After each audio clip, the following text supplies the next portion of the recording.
Comment connaître ses points forts et ses points faibles quand on est à la musculation? Déjà, si tu es débutant, commence par aller à la salle. Commence par faire 3, 4, 5 mois de salle où tu as une prog adaptée, une diète, etc. Et on en reparle. Ensuite, tu vas commencer à développer des points forts et des points faibles en fonction de ton squelette, en fonction de ta musculature, de tes points d'insertion, de l'élasticité de certains de tes tissus. Enfin bref, il y a énormément de choses qui vont te venir en compte. On le connaît, que ce soit les clavicules, la longueur des membres, des fémurs, etc. Ok, ok, ça on sait. Maintenant, il n'y a pas que ça. C'est-à-dire qu'une fois que tu as analysé le squelette, tu as analysé les insertions, c'est bien. Il faut mettre en pratique certains exercices. Peut-être que développer couché à la barre, c'est pas le meilleur exercice qui est fait pour toi en libre, ok. Peut-être que le squat n'est pas fait pour toi, mais il faut l'essayer pour savoir. Parce que c'est pas parce que tu as des fémurs longs que ça veut forcément dire que tu es mauvais au squat. Il y a forcément des gens qui ont des fémurs longs et qui sont excellents au squat. Pourquoi?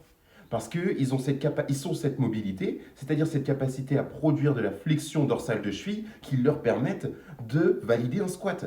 Ou alors, ils ont aussi cette capacité à essayer de se maintenir le plus droit possible, ils ont une élasticité au niveau des tissus. Enfin bref, il y a énormément de choses qui viennent en ligne de compte pour, si vous voulez, contrebalancer un petit peu l'analyse morpho-anatomique et se dire que c'est que le squelette qui va dire si oui ou non on a des points forts ou des points faibles, ou si oui ou non on est attrait à faire tel ou tel exercice.